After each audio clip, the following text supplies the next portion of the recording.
에베소서 4장 16절에서 24절까지 말씀인데요. 17절이군요. 17절부터 저와 함께 교독하겠습니다. 그러므로 내가 주 안에서 이것을 당부합니다. 여러분은 이방 사람들이 마음에 허망한 것으로 사는 것 같이 더 이상 그렇게 살지 마십시오.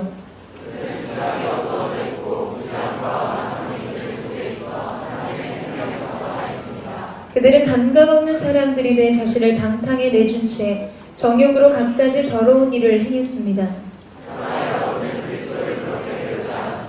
참으로 여러분은 진리가 예수 안에 있는 것 같이 그분에게서 듣고 또한 그분 안에서 가르침을 받았습니다.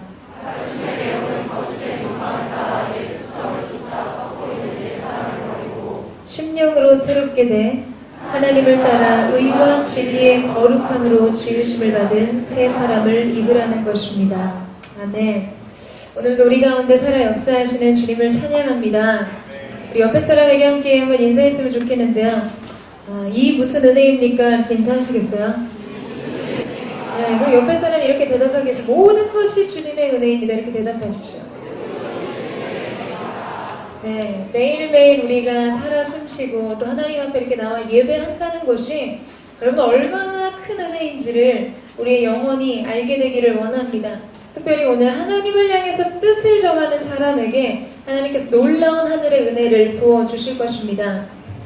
제가 예전에 전임 사역을 시작하기 전에 M2 대학부를 섬길 때였습니다.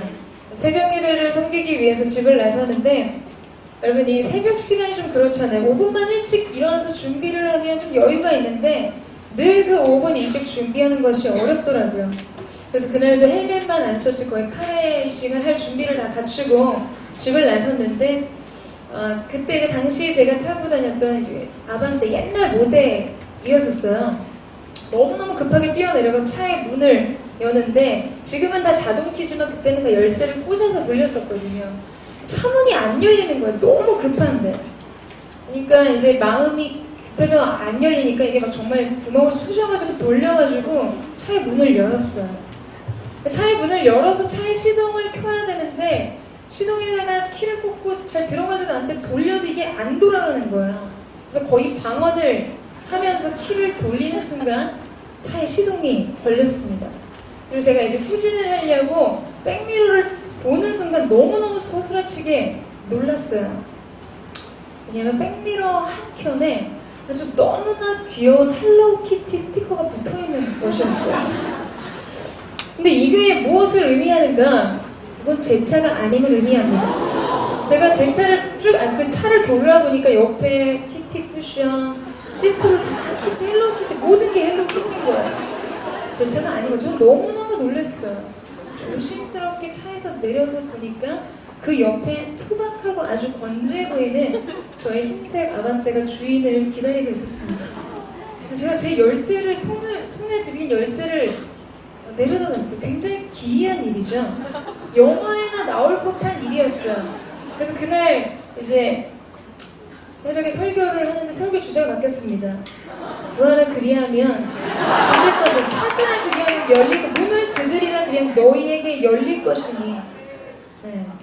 여러분 아주 무슨 해프닝 같지만 저는 그날 굉장한 영혼에 각인된 사건처럼 하나님 앞에 포기하지 않고 문을 두드릴 때 하나님이 반드시 그 문을 여신다라는 것을 믿게 되었어요. 찾고 또 찾으며 하나님이 얻게 하시고 이루게 하실 줄로 믿습니다. 여러분 여러분에게도 그 믿음이 있게 되기를 원해요. 오늘 하나님 앞에 뜻을 정하는 거죠. 하나님 앞에 마음을 정하는 거예요. 오늘 이 예배를 통해서 내가 하나님 앞에서 얻고자 하는 것이 무엇인가? 여러분 때로는 우리가 무엇을 구해야 되는지 내가 무엇을 얻어야 하는지 모른 채 이 자리에 나와 있을 때가 너무나 많습니다. 이 예배를 시작하면서 또 말씀을 나누기를 시작하면서 여러분의 마음 가운데 하나님을 향해 뜻을 정하는 은혜가 있게 되기를 원합니다. 너희가 얻지 못하면 구하지 않기 때문이다. 야고보서 말씀을 통해서 우리 가운데 이야기하시죠. 내가 하나님을 향해 뜻을 정하고 그분의 얼굴을 구하고 그분의 뜻을 찾는 거예요. 그때 하나님께서 우리 가운데 자신을 계시하시고 하나님의 놀라운 뜻을 나타내 보이실 것입니다. 여러분 그 은혜를 사모하십니까? 열릴 때까지 두드리세요. 하나님이 주실 때까지 그것을 찾는 믿음의 열정과 도전의식이 저와 여러분 가운데 있게 되기를 주님의 이름으로 축원합니다. 저희가 이제 지난주에 외식을 마치고 다시 우리의 주식으로 돌아왔습니다. 그동안 계속해서 살펴봤던 에베소서 말씀인데요. 이제 바울은 이 에베소서 4장 하반절에 있는 말씀을 통해서 성도들의 성화의 문제를 다루기 시작합니다. 바울은 이 거룩한 변화의 과정, 이 성화의 단계들을 설명하기 위해서 먼저 그는 예수 없는 사람들의 모습이 어떠한지를 우리 가운데 보여주고 있습니다. 예수 밖에 있는 사람들, 예수가 없는 사람들의 삶은 어떠한가? 우리 17절을 같이 한번 보겠습니다. 다시 한번 읽을까요? 17절 말씀 시작. 내가 주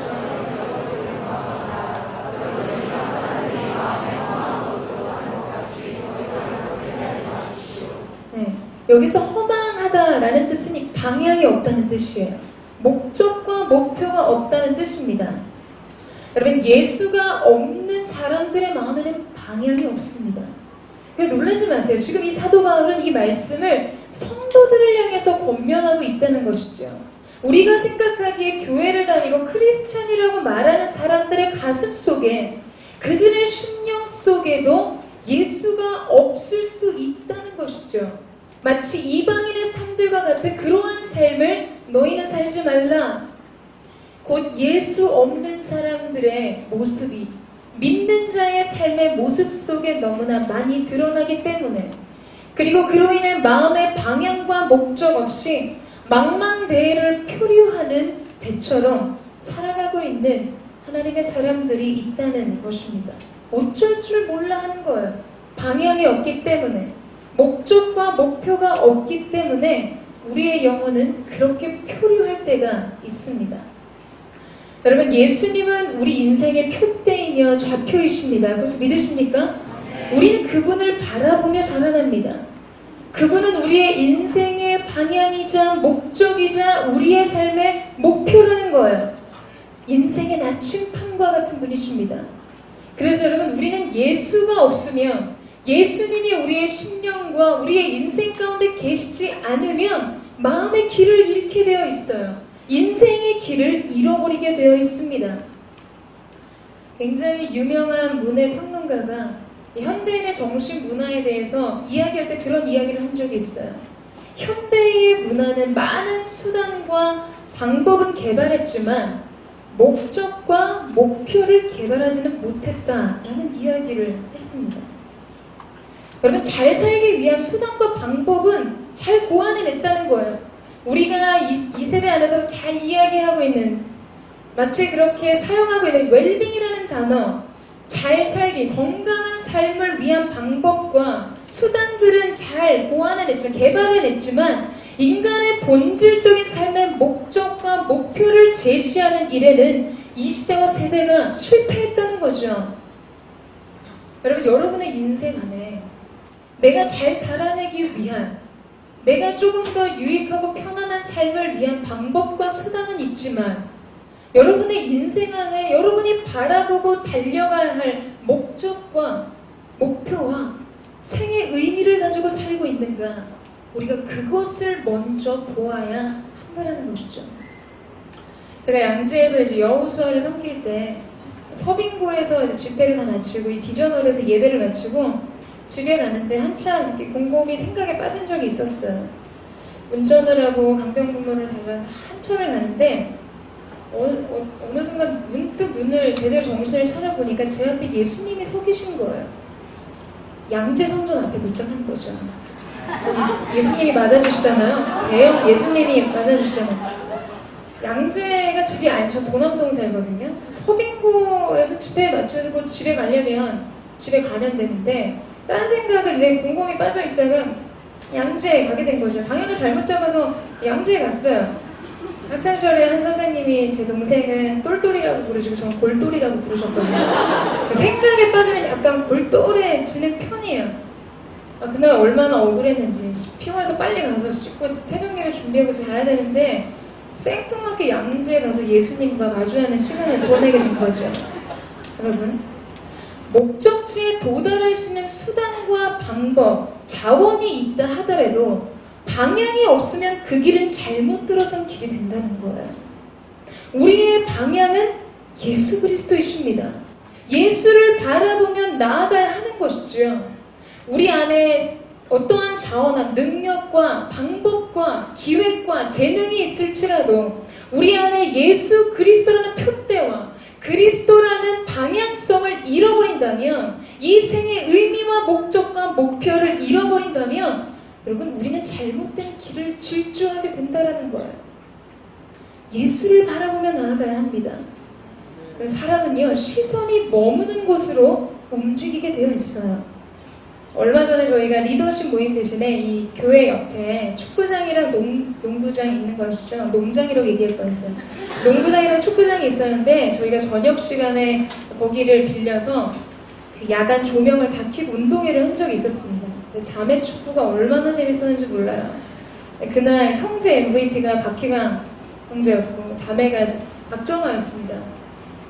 혜윤이가 참 엄청난 강속구에 얼굴을 맞았음에도 불구하고 끝까지 포기하지 않고 뛰는 너무 놀라운 모습을 보여줬는데요. 그 사람이 좋은 슬리퍼를 이제 아울리치 시즌을 대신해서 선물을 받았어요. 농구를 하면서 이렇게 자매들 몇시 전에 농구를 하는데 계속 우리 어린 30기의 자매가 계속 이 농구가 노골이 되는 거예요. 그래서 제가 앞에다가 이렇게 놓고 짧은 미니 강습을 시작했어요. 지금 너 어디를 보고 있니? 어디를 보지? 이렇게 심각하게 다그치게 얘기한 게 아니라 지금 어디 보지? 클린슛을 넣기 위해서 링 뒤에, 여러분, 링 뒷면을 바라보고 던져야 되죠. 골을 성공시키기 위해서는 뒤에 박스를 보고 던지는 게 굉장히 중요합니다. 저는 그렇게 배웠어요. 그게 맞는 이야기죠. 네, 저를 지금 우습게 보시는 거 아니죠?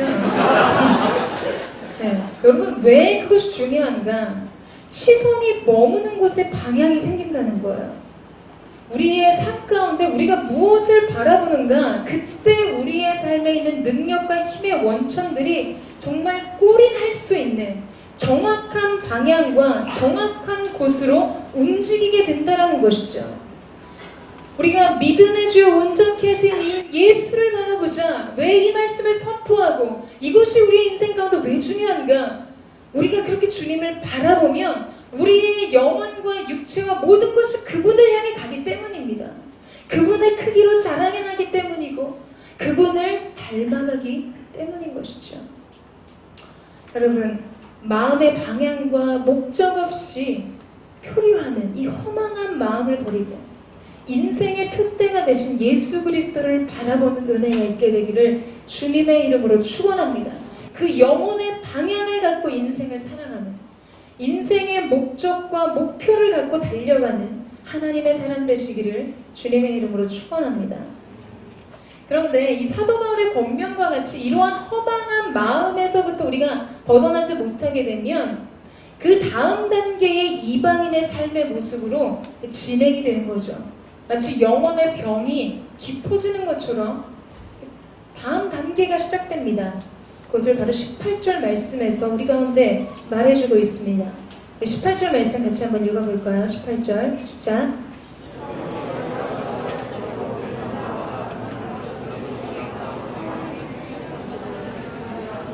네. 한마음이 되기를 축복합니다. 여러분, 마음의 방향과 이 목적을 잃어버리면 우리 안에 그 다음에 생기는 것이 뭐냐면 무지 속에서 이 지각이 어두워지는 거예요. 마음의 방향을 잃어버리면 사람은 어찌할 바를 몰라 내가 무엇을 해야 하고 내가 무엇을 하지 말아야 되는지에 대한 분별을 잃어버리게 됩니다. 무엇이 옳은지에 대한, 삶의 의미가 무엇인지에 대한 분별의 영을 잃어버리게 되는 것이죠.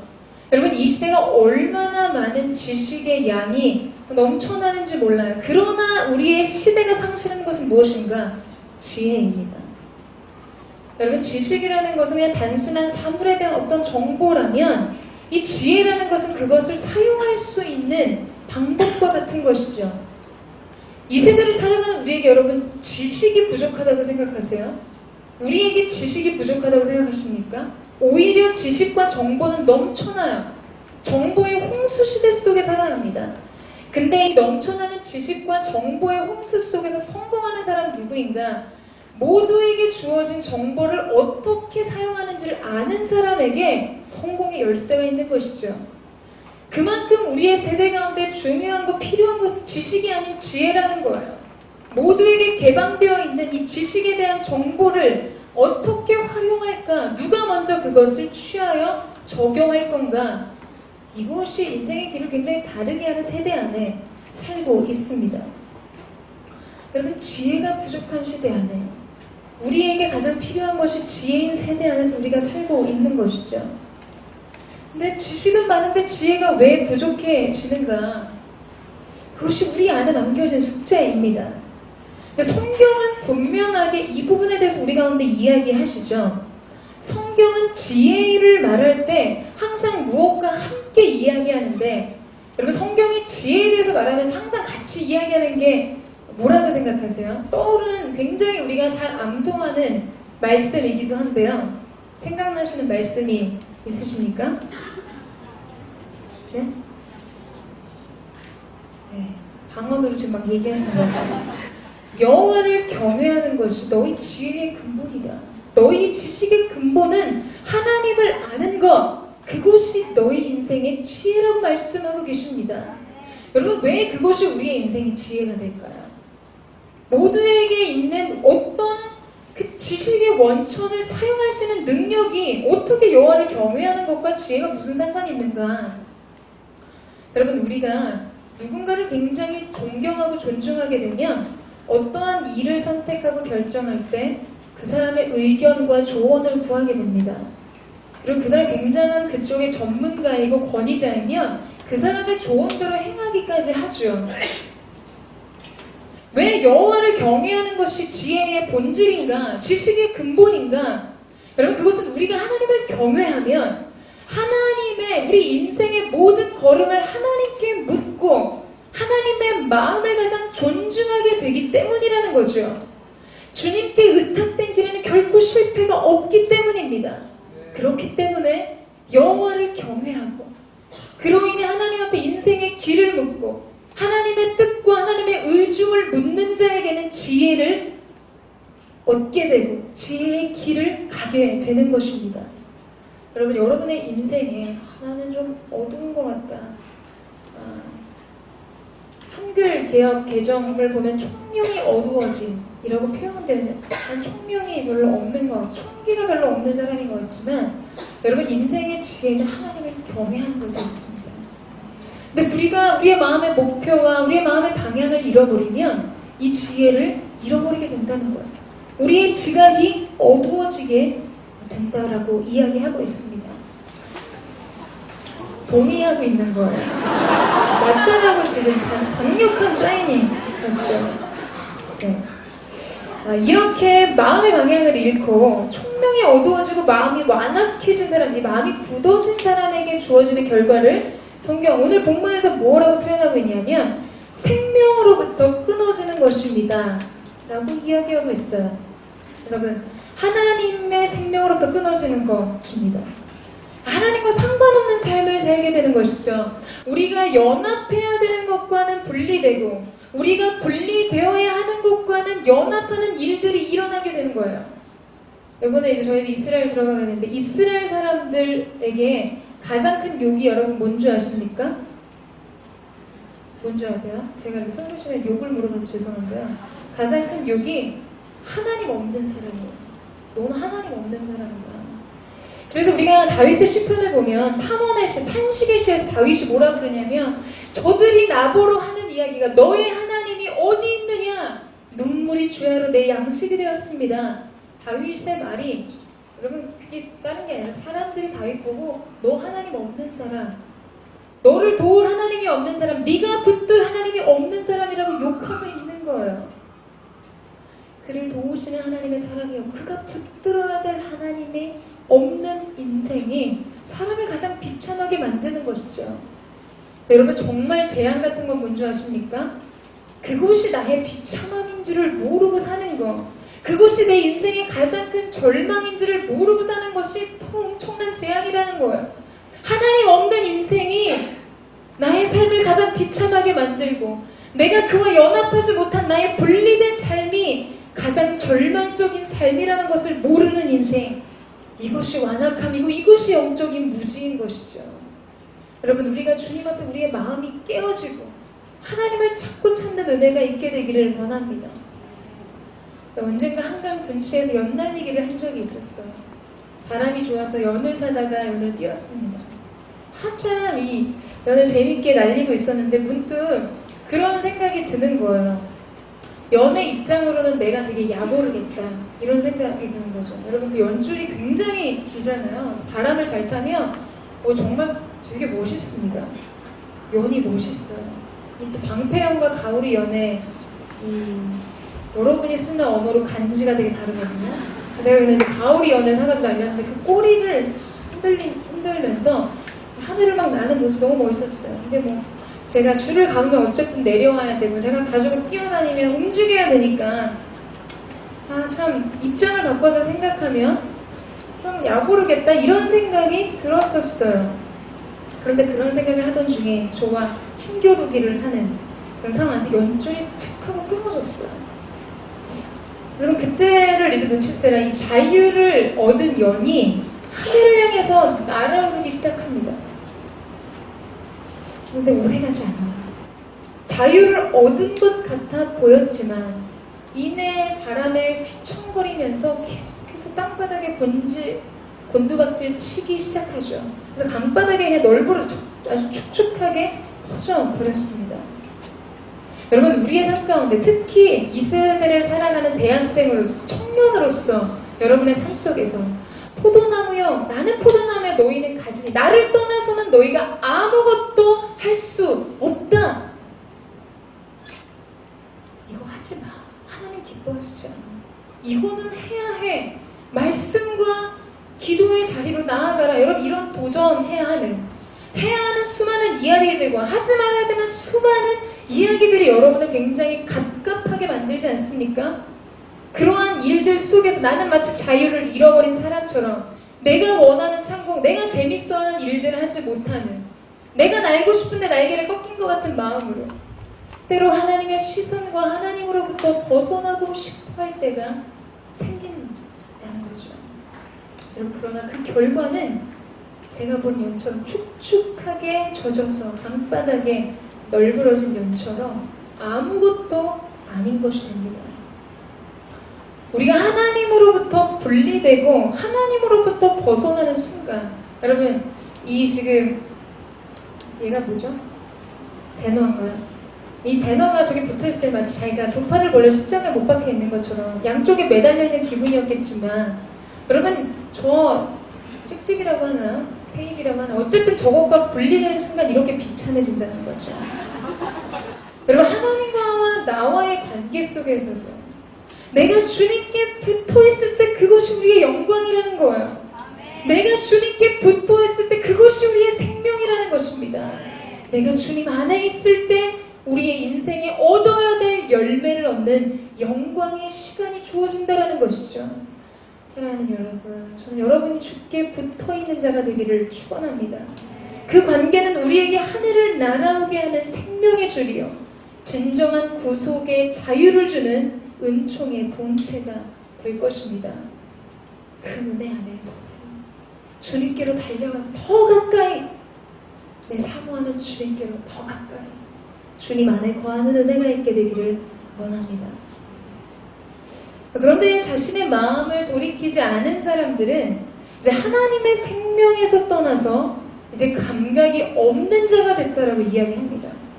하나님으로부터 분리가 되면, 우리의 삶이 하나님과 연합한 삶에서 벗어나게 되면 우리에게는 어떠한 일이 이제 연쇄적으로 일어나는가? 19절 말씀을 보세요. 이 말씀에 그들은 감각 없는 자가 되었다라고 이야기합니다. 그래서 또 다른 연쇄 반응들이 일어나죠. 방탕과 정욕에 자신을 내어주며 갖가지 더러운 일을 행하게 되었다라고 설명을 합니다. 여러분, 감각이 없다 하면 지금 우리가 살아가는 시대만큼 감각이 발달한 때가 언제가 있었습니까? 굉장히 감각적이고 감각을 자극하는 것들이 가득 차 있죠. 그런데 정작 가장 민감하게 살아 있어야 하는 심령의 감각을 잃어버린 세대가 되었다는 거예요.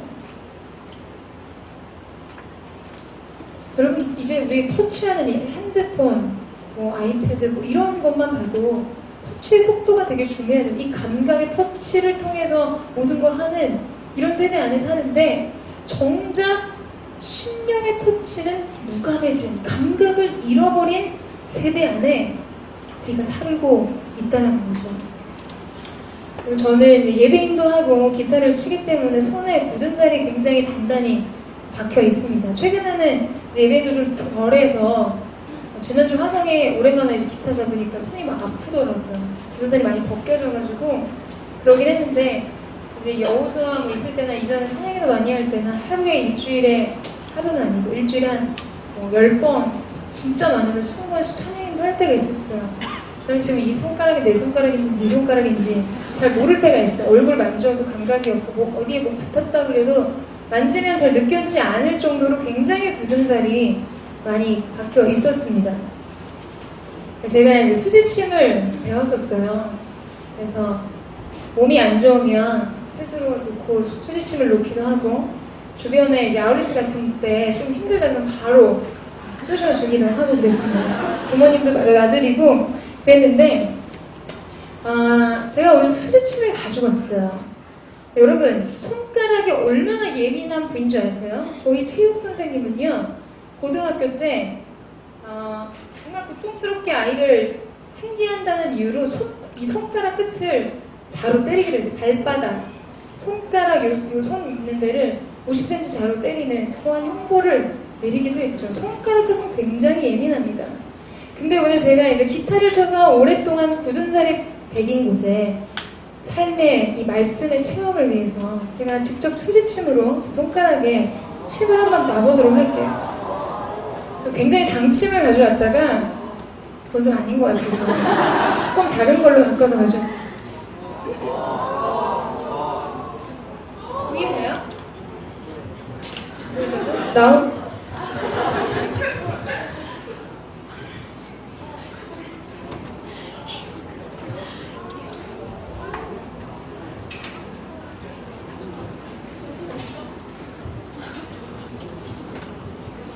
튕겨져 나오네요.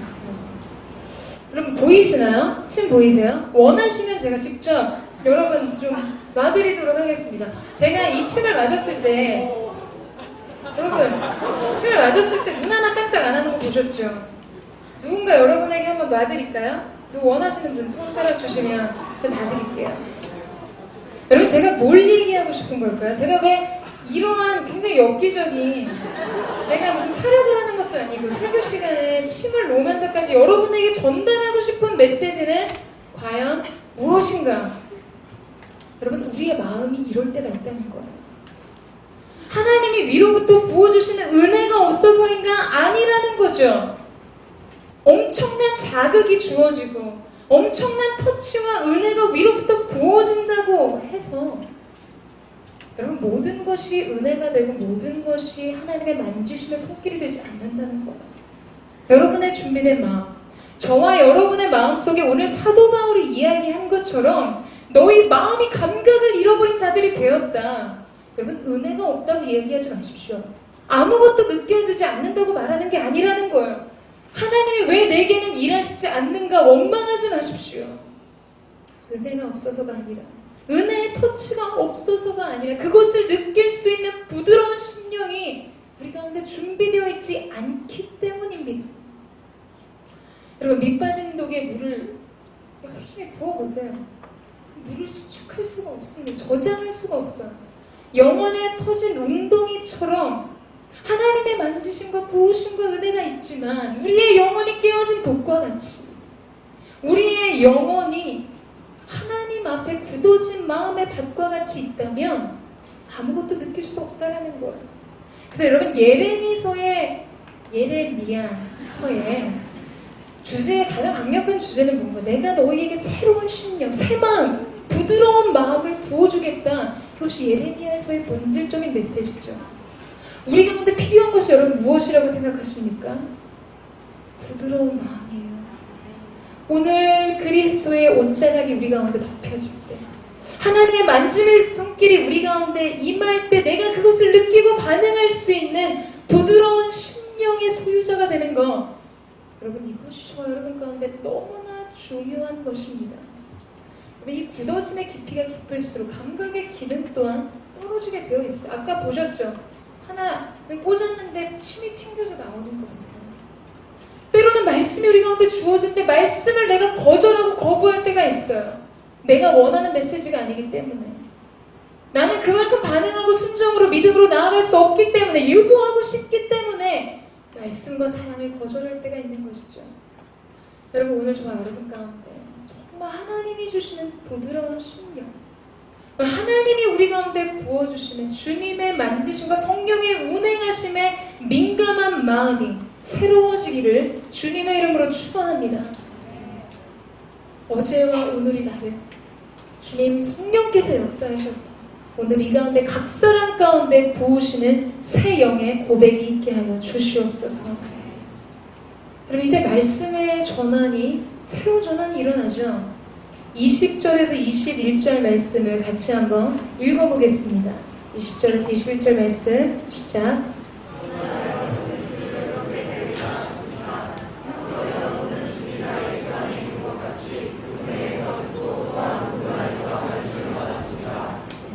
여러분 이 말씀에서 강조되는 중요한 한 가지 표현이 있습니다. 그것은 그리스도를 배웠다라는 거예요. 그리스도의 가르침을 배웠다라는 말이 아니죠. 여러분 세상의 다른 모든 종교는, 종교에 있어서 가장 중요한 건 교주의 가르침입니다.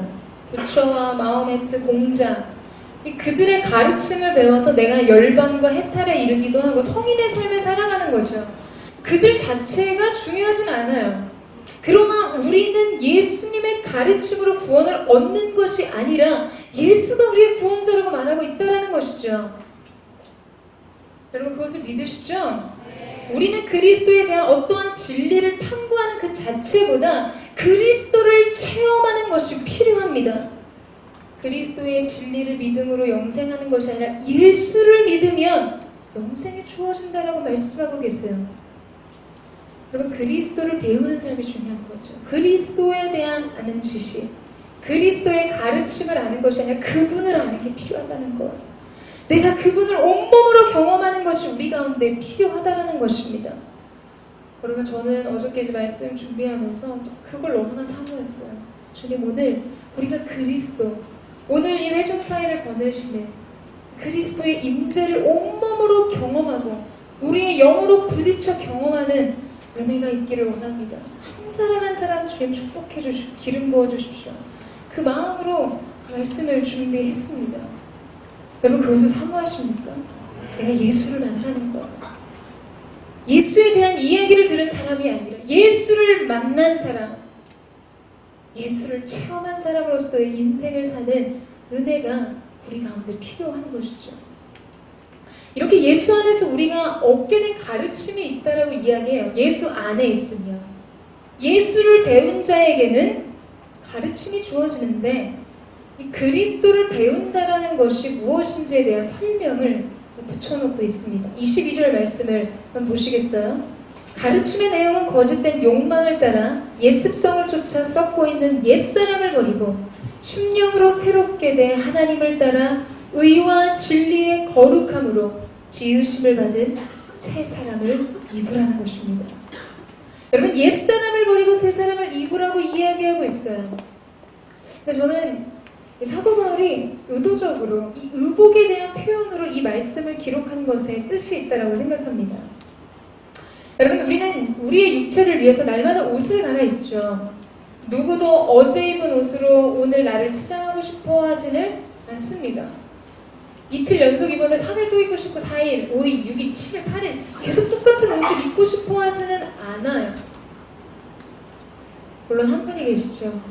앙드레 김 선생님. 그분은 그래도 디자인은 바뀌었어요. 매번 옷을 갈아입긴 하셨어요. 여러분 왜 의복으로 우리의 영혼의 옷을 벗고 입는 것을 표현했을까? 여러분, 이것은 구원과 영생의 사건처럼 단회적으로 우리 안에 한번 주어지면 되는 것이 아니라는 것을 의미하는 거죠. 매일 우리가 우리의 육체를 위해 새 옷을 입는 것처럼 그렇게 영혼을 위해서 어제의 마음을 버리고 오늘의 새 마음, 새 옷을 하나님 앞에 입는 것이 중요하다는 것을 말해주고 있는 것입니다. 그래서 저는 특별히 예배자들에게는 이 마음이 너무나 중요하다고 생각해요. 새 마음을 입는 일이 예배자들에게는 생명과 같습니다. 어제 입은 옷이 너무 화려하고 좋다고 그거 매일 입고 7일 동안, 그럼 정말 지루한 영화 뭔지 아세요?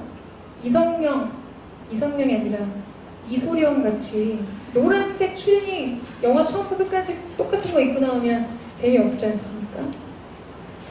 재미있으시게 본 거죠? 사람들, 자매들이 악마가 프라다를 입는다, 그 영화를 되게 좋아했던 이유가 굉장히 현란한 액세서리와 옷이 계속 바뀌기 때문에 굉장히 좋아했다는 이야기를 들은 적이 있었어요.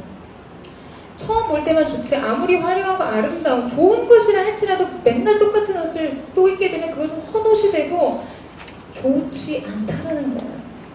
여러분, 예배자들에게는 새 마음을 입는 일이 누구보다 중요합니다. 여러분, 새 마음을 얻기를 원하세요? 저 특별히 예배 인도할 때 특히 예배팀이 하나님 앞에 이 마음이 준비되지 않았다고 느끼면 되게 막 부대껴가지고 견디지를 못하는 스타일이었어요. 연습할 때도 이 소리 듣고 소리가 오늘 좀 이상하다 그러면 불러요.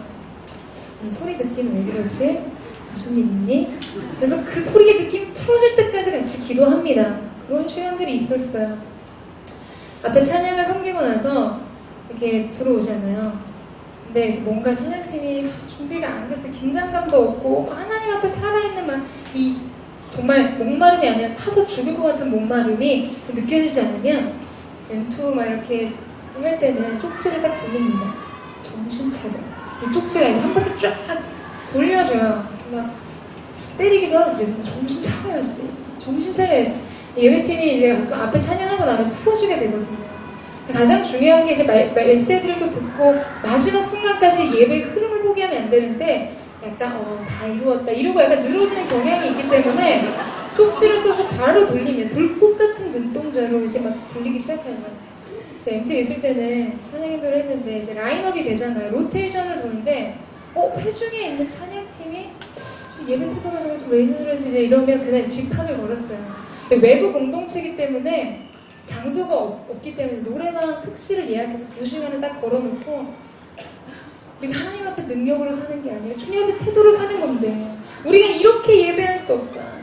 그래서 거기서 같이 회개하고 눈물로 기도하고 마지막에 이거 눌러가지고 들어오라 지성소로 다 같이 찬양하고 그런 시간을 보내기도 했었어요. 그러니까 한 주라도 그게 안 되면 하나님 앞에 가장 좋은 화려한 어떤 음악적 스키 이게 아니라 하나님 앞에 살아있는 마음이 들여지지 않는 것 같으면 막 못 견디겠는 거죠. 근데 제가 인상적으로 기억하는 한 가지 일이 제가 이제 여호수아를 섬길 때였어요. 근데 이제 정말 이제 예배가 많이 세워졌다. 하나님 기름 부어주시는구나. 예배가 너무 좋다라고 느낄 때가 있었어요. 찬양팀도 예배팀도 준비되어 있고 회중도 정말 마음을 앞에서 하나님 앞에 전심으로 나가는 모습이 너무 감격스러웠었습니다. 근데 어느 날 이제 예배 인도를 하고 인도자로서도 예배가 너무 만족스러운 거예요. 단에서 이렇게 걸어서 나오는데 하나님이 제 마음 안에 그 마음을 주시는 거예요. 너희 안에 세워진 이 예배를 무너뜨려라.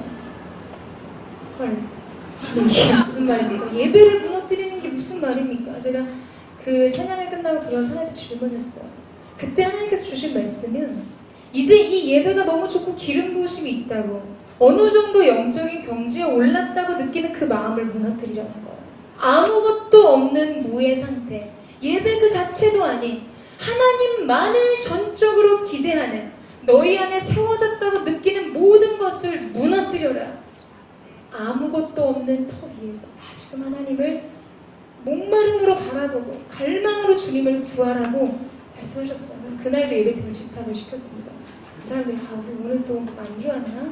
좀 모였어요. 오늘 예배 너무나 좋았습니다. 기름 부으심이 있었습니다. 그러나 우리가 다음 주에 예배를 시작할 때는 우리가 너무 좋다고 생각하는 이 예배의 터 위에서 예배를 시작하는 것이 아니라 아무것도 남겨져 있지 않는 오직 하나님 한 분만을 소망할 수밖에 없는 그 터 위에서 우리가 전식으로 하나님 예배하기를 원합니다. 그렇게 기도했던 시간이 있었습니다. 여러분, 저는요, 우리에게 주어진 것이 때로는 좋은 것이든 부족한 것이든 날마다 새 옷을 입는 은혜가 있게 되기를 원합니다. 어제의 내 영혼을 치장했던, 내 영혼을 단장했던 것으로 오늘을 사는 것이 아니라 우리가 또다시 오늘 부어주시는 새 은혜로 그렇게 하나님 앞에 서는 것이죠. 죄된 자아가 살아있는 이 낡은 심령의 옷을 갈아입고 벗어버리고 새 옷을 입는 사건, 그 은혜가 있게 되기를 주님의 이름으로 축원합니다. 여러분, 저는 여기서 옷을 갈아입다라고 말씀하신 또 다른 이유가 있다고 생각해요. 우리는 대부분 영적인 생활을 할 때 나의 상태를 나의 본질로 받아들이는 경향이 있습니다. 내가 굉장히 영적으로 침체된 상황, 하나님과의 관계도 좀 어렵고 내 마음의 의욕도 잃어버리고 뭔가 하나님 기뻐하시는 대로 살지 못한다고 느끼면 무기력한 자기 모습, 그 자기 상태를 자기라고 생각하는 경우가 생긴다는 거죠. 오늘 나의 영적 상태가 내가 돼버리는 거예요. 근데 여러분, 오늘 의복을 우리의 옷으로 표현한 이유는 여러분, 이것이 우리의 본질이 아니라는 거예요. 오늘 내가 입고 있는 이 상태, 영적인 상태가 나의 본질, 내가 아니라는 것이죠. 여러분, 우리의 본질, 변하지 않은 우리의 정체성은 여러분 무엇입니까? 하나님의 사랑을 입은 자, 하나님의 은혜를 입은 자라는 거예요.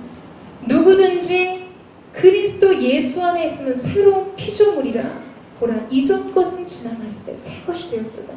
예수 그리스도로 옷을 입는 거예요. 그럼 나는 이제 예수 그리스도의 상태, 그것이 나의 본질, 그것이 나의 정체성, 날 위해 죽으신 사랑의 주님의 그 은총과 사랑이 내가 되는 것이죠. 여러분, 그것을 믿으십니까? 피터팬의 그림자를 웬디가 꼬매주잖아요. 여러분, 만약에 우리의 상태가 영적인 누더기를 걸쳐 입은 나의 상태가 그냥 나의 본질이라면 변화해야 되는 이 변화는 엄청나게 심각한 수준의 숙제가 됩니다. 그러나 그게 아니라는 거예요. 의복과 같이 갈아입으면 되는 거예요. 오늘 내 상태가 좀 부족하고 연약하고 죄인된 모습으로 선다 할지라도 오늘 이 옛사람의 옷을 벗어버리고 그리스도 예수 안에 그리스도의 옷으로 옷 입을 때 우리는 새로운 피조물이라는 거죠. 여러분에게 주어진 영적인 상태, 오늘 내가 가지고 끌어안고 온 이 영적인 상태가 여러분의 자체, 여러분의 본질이 아니라는 것입니다. 우리의 본질은 하나님의 사랑을 입은 자. 이 사실은 우리가 연약할 때나 우리가 부요할 때나 우리가 하나님 앞에 잘 살아갈 때나 부족할 때나 변화하지 않는 사실인 것이죠. 여러분, 그것을 믿으십니까? 벗고 입는 것과 같이 오늘 새 옷을 입으세요. 그리스도로 옷 입는 사건이 저와 여러분에게 있게 되기를 주님의 이름으로 축원합니다. 다만 이 심령의 변화를 받아서 새로움을 사모해야 합니다. 여러분, 이 새로운 심령의 변화를 받다 이거를 표현할 때 헬라어를 보면 능동태가 아니에요. 수동태예요. 내 마음의 변화로부터 내 존재의 변화가 시작되는데 이 변화는 나로부터 시작되는 게 아니라는 거죠. 누군가 내게 한 구원의 손길과 은혜의 손길이 임해야만 내 심령의 변화가 시작된다는 거예요. 누구의 도우심이 필요한가? 하나님의 도우심이 우리 가운데 절대적으로 필요합니다. 변화는요, 내가 이거 바꿔야지, 이거 잘해야지, 이거 결단해야지 한다고 절대로 우리 가운데 주어지지 않아요. 은혜가 주어질 때 변화가 가능합니다. 여러분, 세상 속에서 나 왜 이 정도밖에 못 사나 고심하고 때로는 하나님 앞에 너무 죄송해가지고 회개도 못해요. 어제 지은 지 오늘 또 짓기 때문에. 인간이 여러분 너무나 연약하기 때문에 결단으로 절대 하나님 앞에 의롭게 설 수 없습니다. 우리 마음의 변화는 하나님의 은총의 손길 안에 달려있다는 거예요. 그렇기 때문에 우리는 가진 것 없는 마음을 겸손의 마음으로 하나님의 얼굴을 구하고 하나님의 은혜를 사모하고 주님 앞으로 나아가는 일들이 필요한 것이죠. 여러분, 오늘 그 겸손의 구함이 여러분 안에 있게 되기를 원합니다. 또한 그 마음이 주 앞에 드려질 때 하나님의 놀라운 변화의 능력, 구원의 손길이 여러분 가운데 있게 되기를 주님의 이름으로 축원합니다. 우리가 궁극적으로 이 변화를 이루기 위한 이유는 무엇일까? 어떠한 것에 이르기 위해서 우리가 변화되어야 하는가? 여러분, 우리가 읽었던 마지막 절 말씀을 다시 한번 읽도록 하겠습니다. 24절 말씀 주자.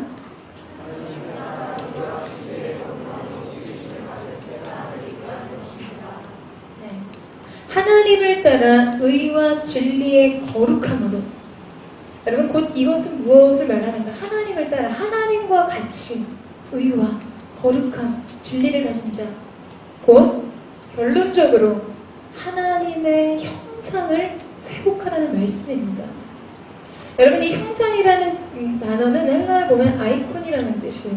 이콘이라는 것에서 유래해서 가지고 오게 됐는데, 우리가 잘 아는 것처럼 PC, 컴퓨터 열면 아이콘 뜨잖아요. 저 어렸을 때는 도스 막 쳐가지고 뭐 해야지 이렇게 들어가지고 그런 때도 있었습니다. 지금은 너무나 간편해졌죠. 그냥 이렇게 아이콘 탁 클릭하면 엄청난 거대한 프로그램이 열리기도 합니다. 우리가 아이콘에 접속하면 거대한 프로그램이 열리게 된다. 여러분, 저와 여러분은 성경에서 무엇라고 얘기하냐면 하나님께서 하나님의 형상대로, 하나님의 이미지대로 우리를 창조하셨다 말씀하셨어요. 이미 우리 안에는 오늘 하나님을 따라 말씀하고 계신 거룩과 의와 진리의 충만함이 우리 안에 있다라는 것입니다. 여러분, 그 사실을 믿으세요? 당신은 하나님의 아이콘입니다. 그 사실을 믿으십니까? 여러분, 그렇다면 여러분을 클릭할 때 하나님이 나와야 한다라는 거예요. 작은 나를 클릭하면 광대하신 하나님, 거대하신 하나님이 열려줘야 하는 것이죠. 그것이 아이콘으로서의 인생입니다. 사랑하는 여러분, 저는 여러분을 통해서 세상의 하나님을 보기를 소망합니다. 여러분과 접촉하면 놀라운 하나님의 은혜를 경험하게 되는 거예요. 연약하지만 여러분을 열면 그 안에 광대하신 하나님의 세계가 열려지는 사람, 여러분 앞에 서면 하나님 앞에 서는 것과 같은 인생, 예수 닮기를, 예수만 높이기를 원한다고 찬양하는 인생으로 끝나는 것이 아니라 작은 예수로 여러분을 대하고 여러분을 보고 여러분과 함께 있으면 그리스도를 경험하는 사건들이 여러분이 몸담는 모든 가정과 학교와 모든 관계와 직장 안에 일어나게 되기를 원합니다. 그것을 원하십니까, 여러분? 우리 가슴 안에 손을 대고 이렇게 한번 하나님 앞에 고백하겠습니다. 나는 하나님의 형상입니다. 그 형상을 회복하기를 원합니다. 우리가 이 마음을 담아서 같이 찬양하며 기도하며 나아가기를 원하는데, 주님, 주님의 도를 내게 알려주십시오. 내가 주의 길을 가기를 원하고 오늘 누더기와 같이 죄악으로 연약함으로 물들어진 이 영혼의 옷을 벗어버리고 이 영혼을 씻고 주님 기뻐하시는 거룩의 자리로 나아가게 하여 주시옵소서. 우리 그 마음을 고백하며 함께 찬양하며 주 앞으로 나아가겠습니다.